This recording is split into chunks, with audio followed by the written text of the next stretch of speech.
नमस्कार विद्यार्थी मित्रांनो, महाराष्ट्र अकॅडमीच्या ऑनलाईन प्लॅटफॉर्मवर सर्व विद्यार्थ्यांचं मनपूर्वक स्वागत आहे। तुम्हाला सांगितल्याप्रमाणे अनेक विद्यार्थ्यांची मागणी होती की विषयानुसार तुमचा जे सिलेबस आहे तो सिलेबस पोलीस भरतीचा आणि त्याच पद्धतीने त्याचं प्लॅनिंग कसं असलं पाहिजे याच्याबद्दल व्हिडिओ बनवा।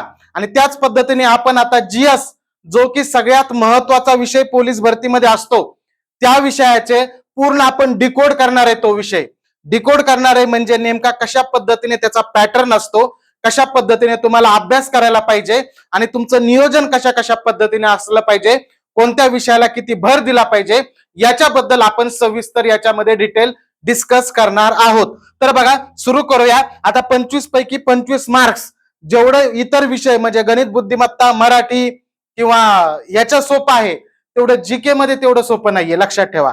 पण तरी सुद्धा जास्तीत जास्त मार्क हे जीकेला पडलेच पाहिजे, पैकीच्या पैकी जवळ गेलाच पाहिजेत, हे जर तुमचं टार्गेट असेल तर तुम्ही इथं कुठंतरी यशस्वी होऊ शकता, अन्यथा तुम्हाला प्रॉब्लेम येऊ शकतो। आता बघा अजून एक महत्वाचं सांगतो, 25 प्रश्न। आता बघा यावेळी जी भरती झाली या वर्षीची याच्यामध्ये शक्यतो सगळीकडे 25-25-25 चा फॉर्म्युला जो आहे तो फॉर्म्युला जवळपास पाळला गेला, पण कधी कधी पाळला जात नाही आणि जीकेचे जीएसचे प्रश्न जास्तही विचारले जातात आणि चालू घडामोडीचे एक्स्ट्रा प्रश्न विचारले जातात कधी कधी।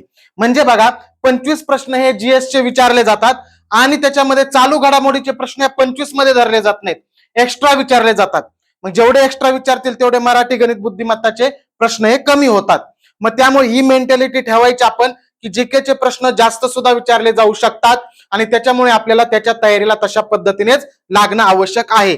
जर तुम्ही आता नव्याने पोलीस भरतीची तयारी करायला लागलात, शून्यापासून तुम्ही सुरुवात करताय, पुन्हा एकदा पैसे आलाय, पुन्हा एकदा नव्याने तुम्हाला तयारी करायची आहे, तर आपण आपल्या महाराष्ट्र अकॅडमी ऍपवर स्वप्न खाकी 2.0 ही बॅच आणलेली आहे। याच्या अगोदर आपली जी स्वप्न खाकी बॅच होती याच्यातून हजारो विद्यार्थी यशस्वी झालेले आहेत, लक्षात। आणि तशाच पद्धतीने त्याच दर्जाची बॅच आपण पुन्हा घेऊन आलेलो आहोत, स्वप्न खाकी 2.0। एमपीएससी मधून निवडलेले, मुलाखती दिलेले शिक्षक हे तुम्हाला या ठिकाणी मार्गदर्शन करणार आहेत। बेसिक पासून ते ऍडव्हान्स बॅच असणार आहे, संपूर्ण लेक्चर लाईव्ह असणार आहेत, अनलिमिटेड व्ह्यूज असणार आहेत, होमवर्क, नोट्स, सराव, टेस्ट आणि प्रश्नांचं विश्लेषण आणि डाऊट सॉल्व्हिंग सेशन सुद्धा तुम्हाला याच्या माध्यमामधून घेतले जाणार आहेत। महाराष्ट्र अकॅडमीवर 1 मे पासून ही बॅच सुरू होते, सध्या ऑफर मध्ये ही बॅच चालू आहे। सर्वांनी 100% फायदा करून घ्या, कारण आमची गॅरंटी तुम्हाला 100% या बॅच मधून फायदाच करून द्यायचा। चला आपण जाऊया आपल्या मुद्द्याकडे। आता सामान्य ज्ञानचे किती प्रश्न विचारले जातात, आताच मी तुम्हाला बोललो साधारणतः 25 प्रश्न हे सामान्य ज्ञानचे आहेत, बरोबर आहे का। पण कधी कधी हे प्रश्नांचं प्रमाण 70 प्रश्नावर सुद्धा गेलेलं आहे, लक्षात ठेवा। म्हणजे 70 प्रश्न एकट्या सामान्य ज्ञानचे विचारलेत आणि 30 प्रश्न बाकीच्याचे विचारलेत, असं सुद्धा झालेलं आहे। कुठं एक वर्ष तर 3 प्रश्न फक्त मराठी व्याकरणचे विचारले होते। आपल्याला सगळ्याच विषयाचा अभ्यास करायचा आहे, पण लक्षात ठेवा कमीत कमी 25 प्रश्न विचारले जातात, एवढं लक्षात ठेवा। याच्यामध्ये वाढ सुद्धा होऊ शकते, जास्त प्रश्न सुद्धा जीकेचे हे विचारले जाऊ शकतात आणि जीकेचा सिलेबस खूप मोठा आहे। तुम्ही कितीही दिवस अभ्यास केला तरी तुमचे कुठेतरी अभ्यासामध्ये कमतरता जाणवणार नाही, कमी जाणवणार आहे, लक्षात ठेवा। त्याच्यामुळे डोक्यामध्ये ठेवा की सामान्य ज्ञानचे प्रश्न हे सर्वात जास्त विचारले जातात, आपल्याला त्याची सर्वात जास्त तयारी करायची आहे, जास्त वेळ द्यायचा आहे। प्लॅनिंग कसा करायचा तेच मी बोलायला तुमच्यासोबत आता आलेलो आहे। आता बघा विषयाला सर्वाधिक महत्व का, एक सांगतो विषयाला या जास्त महत्व का द्यायचं। सगळ्यात महत्वाचं म्हणजे याचा सिलेबस मोठा आहे, सिलेबस मोठा आहे, बरोबर आहे का। त्याच पद्धतीने मगाशी सांगितलं तुम्हाला मी, प्रश्न जास्त विचारले जातात। जास्त प्रश्न विचारण्याची जर एखाद्या विषयाची शक्यता असेल तर तो जीएसच असतो, सामान्य ज्ञानच असतो, याचे जास्त प्रश्न विचारले जातात। सिलेबस मोठा का आहे, याच्यामध्ये पुन्हा 5 विषय येतात त्यामुळे मोठा आहे। इतिहास करायचाय, भूगोल करायचंय, विज्ञान काढायचंय, अर्थशास्त्र करायचंय, राज्यघटना करायची आणि पुन्हा 6वं करायचं तुम्हाला चालू घडामोडी। म्हणजे 6 विषयांचा अभ्यास हा या ठिकाणी करायचा आहे तुम्हाला आणि विषय खूप मोठाले आहेत, लक्षात। या पद्धतीने प्रश्नांचं प्रमाण हे जर जास्त झालं तर याच होतं, हे लक्षात ठेवा। आणि याच्यामध्ये अजून एक सांगतो तुम्हाला, महत्व सगळ्यात जास्त विषयाला देण्यासाठी म्हणून, कारण की हा विषय करायला वेळ जास्त लागतो, कारण सिलेबस मोठा आहे, वेळ जास्त द्यावा लागतो, सगळ्यात जास्त वेळ तुम्हाला याला द्यावा लागतो, लक्षात ठेवा। कारण मराठी असेल किंवा गणित बुद्धिमत्ता असेल, एखादी कन्सेप्ट तुम्हाला समजली की समजलीच, पुन्हा त्याच्यावर कधीही प्रश्न येऊ द्या, तुमचा प्रश्न बरोबर येतो. विसरलं तर फक्त रिव्हिजन करावं लागते, एवढंच आहे. नाहीतर मग तुमचा प्रश्न बरोबरच येतो. पण या ठिकाणी तसं नाहीये. तुम्हाला राष्ट्रपती एकदा वाचले, पुन्हा दुसऱ्यांदा कुठेतरी वेगळीकडे माहिती समजून घ्यायला लागलात, एखादं लेक्चर बघायला लागलात, 4 गोष्टी अजून राष्ट्रपती या कन्सेप्टवर वेगळ्या तुम्हाला माहिती होते. हडप्पा संस्कृती तुम्ही तुमच्या पुस्तकातून वाचली, पुन्हा एखादं लेक्चर बघायला लागलात, दुसरं पुस्तक बघायला लागलात, 4 गोष्टी एक्स्ट्रा हडप्पा संस्कृतीबद्दल माहिती होती. लक्षात येतंय. आणि सिलेबस सुद्धा सखोल आहे. या ठिकाणी प्रश्नपत्रिका तयार करणारा जो कोण बाबा तिथं बसलेला आहे, त्या बाबाचं डोकं कुठं चलल काहीच सांगता येत नाही. त्याच्या मूडवर खेळ आहे. लक्षात. बाबाला रात्री जर बायकोनी झोपट धुपटीला असेल, लक्षात, बायकोला जर धुपटीला असलं तर तो रागारागात अवघड प्रश्न काढणार. त्याचा मूड चांगला असेल तर चांगले प्रश्न काढणार. त्याच्या मूडवर खेळ आहे. लक्षात. त्याच्या आवडत्या विषयावर खेळ आहे. असंही बंधन नाही की 5 विषय आहेत आणि 25 प्रश्न आहेत, तर 5-5 प्रश्न एका विषयावर विचारा. एखादा उगा मूड खराब झालेला असल्यावर त्याचा मोकारच 10-15 प्रश्न एकट्या विज्ञानचं टाकतं. लक्षात येते ना. म्हणजे या ठिकाणी गॅरंटी नाहीये की हे 5च प्रश्न येतील बाबा, हे 3च प्रश्न या विषयावर विचारतील, एकच प्रश्न या विषयावर येईल. कुठंही कशाही पद्धतीने प्रश्न तयार होतो जीएस मध्ये. त्याच्यामुळे तुम्हाला याची तयारी, तू कितीही अवघड प्रश्न काढ रे, हा खिलाडी काही सोपा नाही. लक्षात. या मेंटॅलिटीमध्ये तुम्ही पेपरला गेला पाहिजेत. आणि ती जर मेंटॅलिटी बनवायची असेल तर तेवढा अभ्यास, तेवढी मेहनत तुम्हाला करावी लागणार आहे. हे खूप जास्त महत्वाचं आहे, लक्षात ठेवा. याच्यामुळे हा विषयाला सर्वात जास्त महत्व आहे. सर्व विषयात महत्वाचा विषय कोणता? अनेक विद्यार्थी विचारतात मला, सारखं प्रश्न एक येतो टाइम टेबलच्या बाबतीमध्ये. टाइम टेबलच्या बाबतीमध्ये एक प्रश्न येतो की आम्ही अभ्यासाच्या वेळेचं मॅनेजमेंट कसं करावं किंवा कसं मॅनेजमेंट करावं हे सांगा आम्हाला. अनेक जण विद्यार्थी आपले सारखं एक प्रश्न पुन्हा विचारतात, वेळेचं मॅनेजमेंट, वेळापत्रक नेमकं आम्ही बनवावं कसं. एक सांगतो, तुम्ही अभ्यास करायला लागलात, तुम्ही मेहनत करायला लागलेला आहेत, तुमचं टार्गेट तुमच्या समोर आहे, तर एक लक्षात ठेवा, तुम्हाला अभ्यासाच्या वेळेचं मॅनेजमेंट करायचं नाहीये. दिवसभराच्या अभ्यासाच्या वेळेतून इतर ज्या गोष्टी करायच्यात त्याचं मॅनेजमेंट करायचं आहे. कारण की पूर्ण वेळ दिवसाचा तुमचा अभ्यासाचा आहे, मेहनतीचा आहे, आणि त्याच्यातून वेळ बाकीच्या गोष्टीला काढायचा आहे. जेवणासाठी, मित्राला बोलण्यासाठी, गर्लफ्रेंडला बोलण्यासाठी, बॉयफ्रेंडला बोलण्यासाठी, बरोबर आहे का, बाथरूमला जाण्यासाठी, ब्रश करण्यासाठी, याच्यासाठी वेळ वेगळा काढायचा आहे. आणि राहिलेला सगळा वेळ आणि हा मॅनेज करायचा आहे, आणि वेळ कमी ठेवायचा आहे, आणि राहिलेला सगळा वेळ माझा मेहनतीचा आहे. हे वेळापत्रक आहे. बाकीचे वेळापत्रक कागदावर भिंतीवर लिहून वेळापत्रक फॉलो होत नसतात. ही मेंटॅलिटी तुमची यशस्वी होईपर्यंत जर राहिली ना, की मला अभ्यासाचा माझा दिवसभराचा वेळ आहे आणि त्याच्यातून मला इतर गोष्टीला वेळ काढायचा आहे, त्यावेळेस तुम्ही तिथं सक्सेस होणार आहेत. लक्षात ठेवा. आता त्या विषयाचं अजून आणखी एक प्रश्न दुसरा महत्वाचा येतो मुलांचा, की हे जे विषय 5-6 याच्यातला महत्वाचा विषय कोणता. एक तुम्हाला सांगतो, आता बघा, तुम्हाला एक सांगतो, 6 विषय ती 6 विषय करायचेत आणि परफेक्टली करायचे. फक्त सिलेबस मध्ये कमी जास्त पण आहे. जसं सांगतो तुम्हाला, अर्थशास्त्र आहे, अर्थशास्त्रावर जर प्रश्न विचारले तर खूप सखोल प्रश्न विचारत नाहीत, वरवरचे विचारतात. मग तुम्ही अर्थशास्त्राला खूप वेळ नाही द्यायचा. ज्या ज्या टॉपिकवर प्रश्न विचारले जातात तेवढे टॉपिक, आपण जर स्वप्न खाकीमध्ये अगोदर आपण टॉपिक डिस्कस करणार आहोत, कोणत्या टॉपिकला कोणते प्रश्न येतात, कोणते टॉपिक जास्त महत्वाचे, कोणते टॉपिक कमी महत्वाचे, कोणते टॉपिक प्रायोरिटीने करायचे, कोणते नंतर करायचे, तशा पद्धतीने अर्थशास्त्राला तशा पद्धतीने सगळ्यात जास्त सखोल प्रश्न विचारायचा चान्स असतो भूगोलचा. भूगोलमध्ये कुठेही घुसतात आणि प्रश्न विचारतात, कारण कॉमनली सगळ्याचाच आवडता विषय असतो, इंटरेस्टेड विषय आहे. त्यामुळे खूप जास्त सखोलमध्ये प्रश्न विचारायला लागलेत आता भूगोलवर. त्यामुळे भूगोलचं तयारी करताना तुम्हाला खूप डीपली सखोल अभ्यास करावा लागणार आहे. तसंच राज्यघटनेचं सुद्धा आहे, म्हणजे राज्यघटना म्हणजे राज्यशास्त्र. आता हे जे राज्यशास्त्र आहे ना, मग राज्यशास्त्र त्याच्यामध्ये पंचायत राज पण, हा जो विषय आहे ना पोरांनो, या विषयावर प्रश्न आता एमपीएससीच्या दर्जाचे प्रश्न पोलीस भरतीला येत आहेत. त्याच्यामुळे तुम्हाला इथं कोणती कन्सेप्ट मिस करून जमणार नाही. अर्थशास्त्राची एमपीएससीच्या दर्जाचे प्रश्न तुम्हाला पोलीस भरतीला कुठंतरी एखादा आला तरी येईल, नाही तर वरवरचे ठरलेले त्यांचे प्रश्न आहेत आणि तेवढेच प्रश्न पुन्हा विचारतात. पण तसं इथं राज्यशास्त्र किंवा भूगोलमध्ये होत नाहीये. भूगोलमध्ये, राज्यशास्त्रामध्ये मी हे 2 विषयाचं तरी सांगतो तुम्हाला, होता येईल तेवढा सखोल अभ्यास करा, डीप त्याचा अभ्यास करा. लक्षात का? कारण की याच्यावर डीप प्रश्न तुम्हाला छोट्या मोठ्या कन्सेप्टवर सुद्धा प्रश्न हे विचारले जात आहेत आणि तुम्ही एखाद्या ठिकाणी फॉर्म भरणार आहेत म्हणून त्या जिल्ह्याची प्रश्नपत्रिका बघून अभ्यास तुमचा ठरवायचा नाही. सगळ्या महाराष्ट्रातल्या प्रश्नपत्रिकांचा अभ्यास करा आणि त्याच्यावरून तुमचा अभ्यासाचा प्लॅन ठरवा की अशा पद्धतीने मला अभ्यास करावा लागणार आहे. हे 2 विषय सखोल विचारत आहेत, हे लक्षात ठेवा. विज्ञानचं सांगतो तुम्हाला. विज्ञान हा एक विषय लय पोलीस भरतीच्या पोरांना त्रास देणारा विषय असतो विज्ञान. विज्ञानवर कधी कधी प्रश्न येतही नाही, आला तर एखाद दोन येतात आणि एखाद दोन नाही आले तर कधी कधी 10 प्रश्न सुद्धा येतात. म्हणजे हा विषय तर महत्वाचाच करावाच लागणार आहे.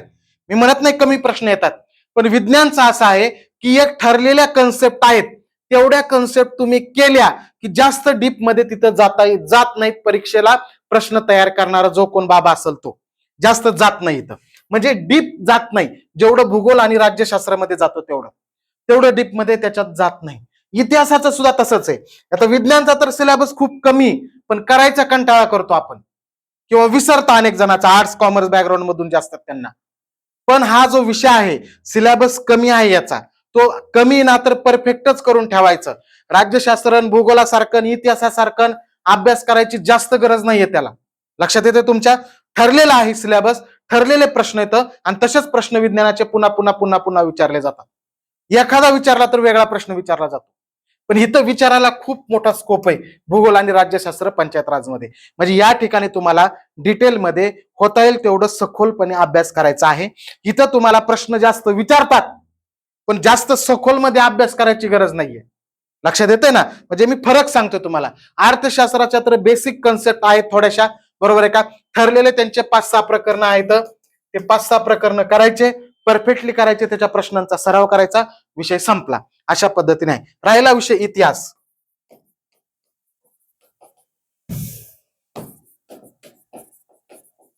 आता जो इतिहास हा विषय आहे, इतिहास विषयाबद्दल तुम्हाला एक सांगतो मी. इतिहासाचा सुद्धा सिलेबस खूप मोठा आहे. प्राचीन भारताचा इतिहास, मध्ययुगीन इतिहास आहे, आधुनिक भारताचा इतिहास आहे, महाराष्ट्राचा इतिहास आहे, समाज सुधारक आहेत, ह्या सगळ्या गोष्टी इतिहासामध्ये आहेत. इतिहासाचा सिलेबस लहान नाही, मोठा आहे, पण खूपच डीप मध्ये शिरायला त्यांना स्कोप नाहीये की जेवढा इथं जास्त आहे तेवढा. म्हणजे मोठा सिलेबस आहे पण तोच पुन्हा पुन्हा पुन्हा पुन्हा करायचा आहे. नवीन कन्सेप्ट भूगोलात जशा नवीनच कन्सेप्ट सापडतील तसं इथं होणार नाहीये. इथं तुम्हाला अभ्यासक्रम मोठा आहे त्याचा लक्षात, आणि हा वाचायला पण सोपा आहे, इंटरेस्टेड वाटतो विषय लक्षात. त्यामुळे अभ्यासक्रम जरी मोठा असला तरी आपल्याला मोठा वाटत नाही. आता महात्मा फुले, छत्रपती शिवाजी महाराज, डॉक्टर बाबासाहेब आंबेडकर, स्वातंत्र्यवीर सावरकर, हे वाचायला कुणाला इंटरेस्ट येणार नाही. फक्त समजून घ्यायचंय, अभ्यासक्रम तर डिटेलमध्येच करायचा. आपल्याला कॉम्पिटिशन वाढत आहे, पुढे मी त्याच्यावर बोलणार आहे. पण असं ह्या विषयाचं काय केलेलं आहे, मी विभाजन केलेलं आहे. तुम्ही म्हणा चालू घडामोडीवर का बोललो नाही, चालू घडामोडीवर सेपरेट बोलणार आहे मी. चला पुढे बोलणार आहे लक्षात. आता अभ्यासाची सुरुवात कशा पद्धतीने करायची, मी पहिला एक पूर्ण प्लॅनिंगचा व्हिडिओ बनवला होता, त्याच्यामध्ये एक गोष्ट सांगितली होती, इथं सुद्धा तीच गोष्ट सांगतो. पहिल्यांदा कितीही तुम्हाला समजू अगर न समजू लक्षात, एका विषयापासून एक स्पेसिफिक ठोकळा घ्यायचा. जसे की आपला वर्दीचा राजमार्ग आहे. आता हा वर्दीचा राजमार्ग आहे, वर्दीचा राजमार्ग ठोकळ्यामध्ये सुरुवात केलेली आहे पोलीस व महसूल प्रशासन. पहिल्यापासून वाचायला घ्यायचा, फर्स्ट पेज पासून. जे नव्याने तयारी करतायत ते किंवा सुरुवात करतायत ते पहिल्यापासून सुरुवात करायची, शेवटपर्यंत समजू अगर न समजू एकदा पूर्ण सिलेबस वाचून काढा. कारण आता वेळ आहे, लगेचच्या लगेच पुढच्या महिन्यातच भरती येणार आहे असं नाहीये. थोडीशी आपल्याला वाटच बघावी लागणार आहे, आणि थोडीशी लांबली तरच ठीक आहे, यशस्वी होतं आपण लक्षात. खूप जास्त नाही, पण वर्षाच्या आत तर भरती होणं एक्सपेक्टेड आहे लक्षात. म्हणजे वेळ आहे तुमच्याकडं. त्याच्यामुळं काय करायचं, आणि वर्षभर खूप कमी वेळ आहे. काही जण येतात, काही टारकाली येऊन सांगत होते कमेंटमध्ये. मला एक टरफाल्याने कमेंट केली होती की मी म्हणलं होतं इकडे लक्ष द्या, 4-5 महिने हा वेळ खूप कमी आहे तुमच्यासाठी, तुम्हाला अभ्यास करावा लागेल. ते टरफालं म्हणतं मी 1 महिन्यात 1.5 महिन्यामध्ये पोलीस झालो, कशाला गप्पा आणता तुम्ही, 4 आणि 5 महिने खूप कमी, खूप वेळ आहे लक्षात. असले जे टरफाले असतात ना, हे उगप फापाऱ्या मारत असतात की मी 15 दिवसात पोलीस झालो, मी 1.5 महिन्यात पोलीस झालो. अरे गपरे, शांगा नको हाणू. काय येतं, ज्याचं करतं त्यालाच कळतं. झाल्यावर काही फापाऱ्या मारायला सोपं आहे लक्षात आलं. असल्या गोष्टीत त्या रील्स, त्या अकॅडम्यान, मग मी हे पुस्तक 4दाच वाचलं, ह्याच्यातूनच मला 95. अरे गप्पा रे बाबांनो, लक्षात आलं ना. सगळ्यांना सगळं कळतं लक्षात येते. वेळ वेळ लागतो या गोष्टींना, सहज मिळत नाही रे, फुकट मिळत नाही लक्षात. आणि एवढ्या सहजासहजी सुद्धा मिळत नाही. अवघड नाहीये, पण सहजासहजी मिळणारी गोष्ट नाहीये. मेहनत करावं लागतं, खूप घासावं लागतं, खूप कष्ट करावं लागतात. यशस्वी झालेले त्यांचे रिस्पेक्ट आहे, त्यांनी कष्ट केलेत. पण तुम्ही बाता मारू नका ना रे, लोकांना फसवाफसवीचे धंदे करू नका, हे पण महत्वाचं आहे. अभ्यासाची सुरुवात करताना काही झालं तरी पहिल्यापासून व्यवस्थित काय करा, तुम्ही समजू अगर न समजू वाचायला घ्या. आलं लक्षात? आणि ते वाचलं की त्याच्यानंतर प्रश्न असतात. किती प्रश्न माझे बरोबर येतात, प्रश्न सोडवताना बरोबर कळतं तुम्हाला की माझा अभ्यास झालाय का, व्यवस्थित वाचलंय का मी, मला गोष्टी समजल्यात का. त्याच्या खालचे प्रश्न सोडवा. आता आपण ठोकळा दिलाय, या ठोकळ्यामध्ये पहिल्यांदा काय केलं, हा वर्धीचा राजमार्ग ठोकळा खूप दर्जेदार आहे. जाऊन बघा मार्केटमध्ये, आवडला तर घ्यायचं, नाही तर घ्यायचं नाही, मी सांगतो म्हणून नाही. याच्यामध्ये काय केलंय, पहिल्यांदा आपण जीएसचा सगळा कंटेंट एकदम डीप मध्ये दिलेला आहे, आणि आम्ही हटकून डीप मध्ये दिलाय. काही काही पहिल्यांदा पोरं म्हणले की तुमच्या पुस्तकामध्ये जरा खूप जास्त डीप मध्ये, आणि या वर्षीचे प्रश्न बघा कशा डीप मध्ये विचारलेले आहेत. हा पोरांनो, डीप मध्ये अभ्यास करावा लागणार आहे. उगाच असं वरची वर तक्ते पाठ करून पोलीस होणं आता सोपं राहिलेलं नाहीये. त्याच्यामुळे तुम्हाला डीप मध्ये अभ्यास करावा लागणार आहे. मग पहिल्यांदा जीएसचा कंटेंट दिलाय, समजा एखादा विषय असेल तर एखादा चॅप्टर, त्याच्या खाली पुन्हा वन लाईनर दिलेत त्याचे, आणि वन लाईनर देऊन तुम्हाला सोडवायला प्रश्न दिलेले आहेत. या पॅटर्नने आपण त्याचं स्ट्रक्चर बनवलेलं आहे. त्याच्यामुळे तुम्हाला 100% फायदा होणार आहे. तशा पद्धतीने पुन्हा वन लाईनर वाचून पुन्हा प्रश्नांचा सराव करा, आणि दुसऱ्यांदा ज्यावेळेस तुम्ही रिव्हिजन देता त्यावेळेस गडबड गोंधळ करायचा नाही. गडबड गोंधळ करायचा नाही. एखादं प्रकरण घ्यायचं, व्यवस्थित समजून घेऊन वाचायचं, आणि त्याच्यानंतर घटक न्याय प्रश्नसंच असतो कोणताही, जसे की आपला हा काळा घोडा पोलीस भरती ग्रंथ आहे, याच्यात विषयानुसार प्रश्न दिलेत. तुम्ही एखादा विषय आहे, समजा तुम्ही इतिहासामधली हडप्पा संस्कृती आणि सिंधू संस्कृती हे 2 प्रकरणं वाचलेले आहेत. मग इथं जायचं तुम्ही घटक न्याय, इथं आलेले प्रश्न आणि त्याचं डिटेलमध्ये विश्लेषण आहे, त्या घटकामध्ये जायचं, आणि हडप्पा संस्कृतीवरचे जेवढेही प्रश्न आहेत आणि जेवढंही त्याचं डिटेल विश्लेषण आहे ते पुन्हा वाचायचं, आणि मग पुढच्या प्रकरणाकडे जायचं. लक्षात येतंय? पुन्हा दुसरं वाचायचं, त्याचे प्रश्न वाचायचे, विश्लेषण वाचायचं, सराव करायचा. अशी दुसऱ्या टप्प्यामध्ये तुमची रिव्हिजन झाली ना, तिसऱ्या टप्प्यामध्ये, आणि अशा प्रश्नपत्रिका सोडतच राहा त्याच्यासोबत.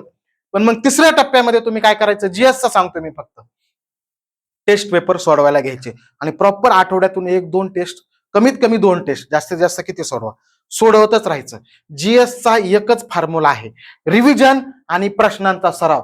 या 2 गोष्टी कंटाळवाने वाटतात तुम्हाला, तुम्ही अभ्यास करता म्हणजे वाचायला घेता, ते वाचलेलं रिवाइज करत नाही तुम्ही. रिव्हिजन त्याचे सारखं सारखं रिव्हिजन पडली पाहिजे त्याच्यावर. लक्षात येते ना? संसद हा प्रकरण राज्यघटनेतलं असं झालंच नाही पाहिजे की मी 2 महिन्यापूर्वी वाचलं होतं आणि 2 महिन्यानंतर पुन्हा बघितलंच नाही. पुन्हा पुन्हा बघितलं पाहिजे, पुन्हा पुन्हा रिवाइज केलं पाहिजे, पुन्हा पुन्हा वाचलं पाहिजे. रिव्हिजन होते. समजा तुम्ही संसद प्रकरण वाचलेलं आहे आणि एखादी प्रश्नपत्रिका सोडवली आणि संसदेवरचा प्रश्न आला आणि चुकला, का माझा हा प्रश्न चुकला, पुन्हा जाऊन संसद या प्रकरणाकडे जाऊन पुन्हा वाचून काढते. अशा पद्धतीने अभ्यासामध्ये सिरियसनेस पाहिजे. लक्षात येते ना? अशा पद्धतीने तुम्हाला त्याचं मॅनेजमेंट करायचं आहे. आणि एकदा ह्या गोष्टी झाल्या ना की मग हळूहळू प्रश्न सोडवत असताना भरपूर प्रश्न सोडवा पोरांनो, जेवढे प्रश्न. आणि एकदा तुमच्या भरतीची तयारी करणारे 2-3 महिने पहिले निघून गेले ना, पहिले 2-3 महिने असंच करा, गडबड करू नका, गोंधळ करू नका, शांततेत अभ्यास करा. किंवा एखादे बॅच लावलेले तुम्ही, तर बॅच मध्ये शांततेत लेक्चर बघताय ना, लेक्चर बघा आणि त्याचे मग प्रश्नाचं विश्लेषण बघा, तुमच्या पुस्तकामध्ये जाऊन तो प्रकरण वाचा. हे सुद्धा शेड्यूल खूप छान आहे. म्हणजे तुमचं एखादा आज लाईव्ह लेक्चर आहे, समजा स्वप्न खाकी बॅच घेतली, स्वप्न खाकी बॅच मध्ये तुम्ही जीके मध्ये, भूगोलामध्ये नदी प्रणाली हा घटक तुमचा 3 लेक्चर मध्ये संपला. तो घटक संपला ना की नदी प्रणाली तुमच्या ठोकळ्यातून वाचून काढा, त्याचे प्रश्न वाचा, झाली ना रे, 2दा रिव्हिजन झाली तुमची. लक्षात येतंय? मग ह्या गोष्टी महत्वाच्या आणि ह्या गोष्टी तुम्हाला करावं लागणार आहेत. अशा पद्धतीने रिव्हिजन आणि प्रश्नांचा सराव हे कमी पडतं पोरांचं. जे काही जण म्हणतात मी मेहनत घेतोय तरी पण मी यशस्वी होत नाही. का होत नाही? तुझ्या, आणि रिव्हिजन कशाची करायची, ज्या कन्सेप्ट तुझ्या चुकल्यात त्या कन्सेप्ट जाऊन रिवाइज करायच्यात, ज्या कन्सेप्टवर तुझे प्रश्न चुकतायत ते. काही जण रिव्हिजन करणं म्हणजे काय रे, आज मी वाचलं होतं हे, आता काळ निळ करतो, जे काळ निळ केले ते सगळं वाचत राहतो, यालाच फक्त रिव्हिजन म्हणत नाही. ती सुद्धा रिव्हिजनचा एक प्रकारचा फंडा आहे. पण दुसरा फंडा कोणता आहे की मी वाचणार आहे, सगळं कव्हर करणार आहे, आणि त्याच्यावरचा जेही कन्सेप्टचा प्रश्न माझा चुकेल ते सगळं मी लक्षात ठेवणार आहे, नोट डाऊन करणार आहे की हे घटक मला सारखं सारखं प्रश्न चुकतायत माझे. अरे पंचवार्षिक योजना मी 2-3दा ऑब्झर्व केलं, प्रश्न आला तरी चुकतोय माझा. पंचवार्षिक योजना रिव्हिजन करायची पाहिजे मला. विज्ञानामध्ये मी सारखं सारखं मला भिंगाचे आंतरवक्र, बहिर्वक्र, भिंग याचे खूपच कन्फ्युजन होते, मला हे रिव्हिजन करावं लागणार आहे, जाऊन तिकडे रिव्हिजन करायचं. म्हणजे हे काय आहे रे मुलांनो, हा रिव्हिजनचा फंडा वापरा आणि त्याच्यासाठी तुम्ही प्रश्नांचा सराव केला पाहिजे. प्रश्नांचा सराव केल्याशिवाय तुम्ही कुठं कमी आहेत हे तुम्हाला कळणार नाही. मला किंवा शिक्षकांना हे नाही कळून काय फायदा नाही. तुम्ही कुठं कमी, स्वतःला जाणीव झाली पाहिजे की मी कुठंतरी कमी, आणि रोज तुमच्यामध्ये तुम्हाला कमीपणा दिसला पाहिजे. पॉझिटिव्ह गोष्टी नाही दिसल्या पाहिजेत. तुम्हाला एखादा टेस्ट पेपर सोडवला ना, तुम्ही 90 मार्क पडले म्हणून उड्या मारून टणटणीत हवा करण्याची गरज नाही. माझे 10 प्रश्न कोणते चुकलेत, ते पुन्हा कधी चुकणार नाहीत, याच्यासाठी मला काय काय करावं लागेल याच्याबद्दल विचार करा. एवढा पॉझिटिव्ह तुम्ही माइंडसेट ठेवून अभ्यास करा, काय यशस्वी होणार नाहीत तुम्ही. आलं लक्षात? अशा पद्धतीने रूल तुम्ही फॉलो करायचे, अशा पद्धतीने सुरुवात करायची आहे. कोणता विषय कधी करणार, काही बंधन नाही याच्याबद्दल. फक्त एक आहे, अवघड विषय आहेत ना ते पुन्हा पुन्हा घ्या. काही जणाला विज्ञान अवघड जातं, काही सायन्स मधून आले असतात त्यांना विज्ञान लय सोपं जातं, पण इकडल्या भूगोलच्या आणि इतिहासाचेच कन्सेप्ट समजत नाहीत. काही जणांना अर्थशास्त्र अवघड जातं. जे विषय अवघड जाणार आहेत ना ते तुमचा जेव्हा फ्रेश माइंड असतो, काही जणांना संध्याकाळी खूप भारी अभ्यासाला कॉन्सन्ट्रेट होतं, काही जणांचं सकाळी होतं, काही जणांचं दुपारी होतं, काही जणांचं दुपारी थोडं अर्धा तास झोपेतून उठल्या उठल्या होतं, त्यावेळी अवघड विषय घ्यायचे. मग पोरं काय करतात माहितीये का, अवघड विषय घ्यायला कंटाळा करतात अभ्यासाला. तसं करू नका. हा लक्षात? कधी गुलीगत धोका होईल तुमच्यासोबत, आणि कधी मग अर्थशास्त्र अवघड जाते. जाऊ द्या, मागच्या वर्षी 1-2 प्रश्नच विचारले होते, तेवढे प्रश्न सोडून देऊ, पण मला लय कंटाळा येतो विषय करायचा, आणि पुढच्या वर्षी 10 प्रश्न त्याच्यावर आले की गेला तू. एक एक मार्क महत्वाचा आहे, एक एक मार्क. त्यामुळे ही कन्सेप्टवर प्रश्न आलाय आणि ती कन्सेप्ट मला येतच नाही असं झालंच नाही पाहिजे. कोणतेही सगळे पेपर महाराष्ट्रातले उकरून काढा, आणि प्रत्येक कन्सेप्टवरचा माझा प्रश्न आणि ती कन्सेप्ट माझी वाचून झाली पाहिजे, समजून घेतली पाहिजे, तेव्हा अभ्यास झाला. आणि याच्यासाठी वेळ लागतो, पण वेळ तुमच्याकडे आहे पण, आणि लागतो तर खर्च करायचा. चांगल्या गोष्टीला खर्च करताय तुम्ही, ह्या पद्धतीने करा. विषयाचं बंधन तुमच्यावर ठरवायचं की कोणता अवघड जातो, कोणता सोपा जातो. ठीक आहे ना? आणि अजून जर तुम्हाला जे अवघड विषय जातात त्यासाठी आम्ही आहेत ना मार्गदर्शन करायला. आपली स्वप्न खाकी 1 मे पासून येते, ह्याच्यामध्ये तुम्हाला 100% फायदा होणार आहे. महाराष्ट्र अकॅडमी ऍपवर आहे. नक्कीच 100% तुम्हाला आम्ही या बॅच मधून आमच्या परीने जेवढं काही देता येईल, जेवढं काही पॉझिटिव्ह गोष्टी देता येतील तेवढं देण्याचा प्रयत्न करणार आहोत, प्रामाणिकपणे. लक्षात यायला आलं? प्रामाणिकपणे नक्की करू. तुम्हाला जिथं जिथं तुम्ही कमी पडताय, त्याचे कमी तुम्ही का पडताय याचं आम्ही सोल्युशन काढून तुमच्यापर्यंत पोहोचवण्याचं काम या स्वप्न खाकीमधून करू. 100% मुलांना तुम्हाला याचा फायदा होईल. चालू घडामोडी, मी म्हणलो होतो चालू घडामोडीचा प्लॅनिंग सांगतो तुम्हाला. एक सांगतो, चालू घडामोडी हा जीके मधला सर्वात महत्वाचा विषय आहे. सर्वात महत्वाचा. चालू घडामोडीवर सगळ्यात जास्त प्रश्न विचारतात. हा माइंडसेट धरूनच ठेवा तुम्ही. आता काही जण काय करतात, चालू घडामोडी जाऊ द्या, करू शेवटी. ठीक आहे, शेवटी करा, गडबड करू नका आतापासूनच, पण चालू घडामोडी महिन्याच्या महिन्याला सगळ्या करत चला. बोले समजा पेपर तुमचा 7-8 महिन्याने होणार आहे, बरं काय काय वेळेस काय होतं माहितीये का, महिन्याच्याच चालू घडामोडी विचारतात. हरकत नाही, पण तुमच्या मागच्या वर्ष सव्वा वर्षाच्या सगळ्या चालू घडामोडीचा अभ्यास तुम्ही केलाच पाहिजे. शेवटच्या 3 महिन्यातला डीप मध्ये करायचा आहे, ऍक्सेप्ट आहे, पण तुम्ही चालू घडामोडी निग्लेक्ट करू नका. किमान महिन्यातून तुम्ही 3-4 तास तरी त्याला देत चला. किंवा व्हिडिओ बघणं, आठवड्याला एखादा व्हिडिओ बघणं चालू घडामोडीचा. आपण आपल्या स्वप्न खाकीमध्ये सुद्धा आठवड्याला साप्ताहिक चालू घडामोडीचं लेक्चर ठेवणार आहे. तेवढं लेक्चर बघणं, बरोबर आहे का? एवढं तरी करा. किंवा एखादं पुस्तक घेताय, तिमाही पुस्तक घेताय तुम्ही, 3 महिन्याचा चालू घडामोडी 1-2दा रिव्हिजन करणं. चालू घडामोडीच्या वाचनातून तुमचा जीकेचा सुद्धा अभ्यास होत असतो, स्टॅटिक जीकेचा सुद्धा अभ्यास होत असतो. त्यामुळे चालू घडामोडी दररोजच पेपर काढून बसायचं, 2-3 तास पेपर वाचायचं असं नाही करायचं. पण तुम्ही आठवड्याला, माझं तर म्हणणं आठवड्याला तरी करा, आणि आठवड्याला शक्य नसेल तर महिन्याला करा. महिन्याला करूच नका, आठवड्यातून एकदा तुम्ही 2-3 तास वेळ चालू घडामोडीला देत चला.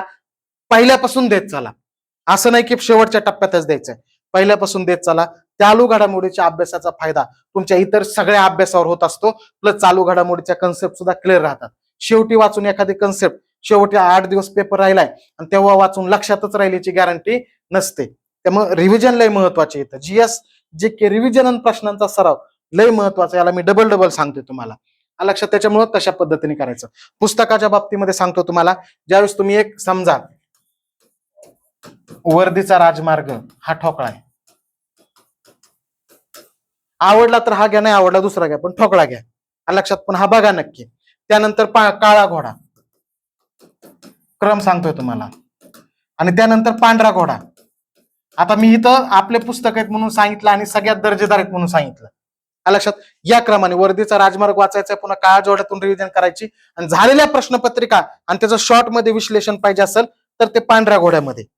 काळ्या घोड्यामध्ये डिटेल विश्लेषण आणि घटक न्याय विषयानुसार प्रकरणानुसार प्रश्न आलेले आणि काळ्या घोड्यामध्ये मागच्या 3 वर्षाच्या प्रश्नपत्रिका आणि त्याचं डिटेलमध्ये शॉर्ट मध्ये विश्लेषण 1 ते 100 प्रश्न आहेत. हे सरावासाठी 3ऱ्या टप्प्यात वापरायचं आहे. पहिल्या टप्प्यात वर्दीचा राजमार्ग, दुसऱ्या टप्प्यामध्ये वर्दीचा राजमार्ग आणि काळा घोडा आणि तिसऱ्या टप्प्यामध्ये वर्दीचा राजमार्ग आणि पांढरा घोडा. अशा पॅटर्न मध्ये अभ्यास करायचा आहे. समजा आता तुम्हाला तुमच्या पुस्तकाचं सांगायला लागलोय, ठोकळा आणि घटक न्याय विश्लेषण असणारा प्रश्नसंच आणि त्याच्यानंतर तिसरा जो आहे तो प्रश्नपत्रिका आणि त्याचं शॉर्ट मध्ये विश्लेषण आणि सगळ्या प्रश्नांचा, फक्त गणित बुद्धिमत्ताचं नाही, या पॅटर्न मध्ये करा. चालू घडामोडीत तिमाही असतं, आपलं करंट एक्सप्रेस असतं, दुसरं असतं, कोणतंही तुम्ही रेफर करू शकता. त्याचा काही एवढा विषय नाही. एवढ्यात पहिल्यांदा तुम्हाला बऱ्याच गोष्टी कव्हर होतात आणि नंतर जसं तुम्ही प्रश्नपत्रिका सोडवतात त्याच्यातून सुद्धा अनेक गोष्टी तुम्हाला माहित होत जात असतात. अशा पद्धतीने आहे. वेगळं काय करायचंय? वेगळं काहीच नाही करायचं पोरांनो. मी ज्या आता गोष्टी सांगितल्या त्याच कॉमन वेगळ्या करायच्या तुम्हाला. रिव्हिजन आणि भरपूर प्रश्न सोडवायचे, भरपूर. तुम्ही 1 महिना 2 महिने अभ्यासाला होऊन गेले ना, असं झालंच नाही पाहिजे की दिवसात मी कुठं ना कुठं 100 प्रश्न वाचले नाहीत. मी 100 प्रश्न 1-2 महिने सुरुवातीला करायला लागलात ना, ठीक आहे, हळूहळू चला, लगेच गडबड करायची गरज नाही. पण 1-2 महिने सरावाचे होऊन गेले ना, असा दिवसच गेला नाही पाहिजे कुठले ना कुठले मी 100 प्रश्न वाचले नाहीत असे. कसा तुमचा अभ्यास होणार नाही? हेच वेगळं करायचंय तुम्हाला. आणि अजून एक मगाशी सांगितलं तुम्हाला, अभ्यासाला वेळ काढायचा नाहीये, अभ्यासातून इतर गोष्टीला वेळ काढायचा आहे. ह्या फॉर्म्युला लक्षात ठेवा. पूर्ण ताकदीने सर्व, मी मागच्या व्हिडिओमध्ये सुद्धा सांगितलं होतं, पाहुणे रावळे, नातेवाईक, सण वार, लग्न, ह्याचा वाढदिवस आहे, ह्याची पार्टी आहे, ह्याचा दिवस आहे, ह्याची माती आहे, बिलकुल सगळ्या गोष्टी टाळायच्या आणि फुल फोकसनी 1 वर्षभर 8 महिने आपल्या स्वतःला द्यायचे. पूर्ण ध्येय, फक्त ध्येय, एकच गोष्ट तुमच्या समोर दिसली पाहिजे. नक्की 100% तुम्हाला त्या ठिकाणी फायदा होत असतो. ठीक आहे. आणखी तुमच्या मनामध्ये काही प्रश्न असतील कमेंटमध्ये नक्की सांगा. तुम्हाला एक पॉइंट ऑफ व्ह्यू देण्याचा प्रयत्न केला जीके जीएसच्या अभ्यासाचा. याच्यामध्ये माझ्याकडून कधी कधी माझी एखादी गोष्ट सुद्धा तुम्हाला अवघड वाटू शकते, दुसरा एखादा प्लॅन आवडू शकतो, असं काही नाही. पण मला जसा योग्य वाटतो, मला जसं वाटतं की ह्या प्लॅनने तुम्ही चांगल्या पद्धतीने अभ्यास करू शकतात, तो प्लॅन मी सांगण्याचा प्रयत्न केलेला आहे. आवडला असेल तर लाईक करा, कमेंट पण करा, चांगली प्रतिक्रिया दिल्यावर बरं वाटतं मला, लक्षात. आणि सबस्क्राईब पण करा, म्हणजे पुढे येणारे व्हिडिओ सुद्धा तुमच्यापर्यंत पोहोचतील. थांबूया या ठिकाणीच. धन्यवाद.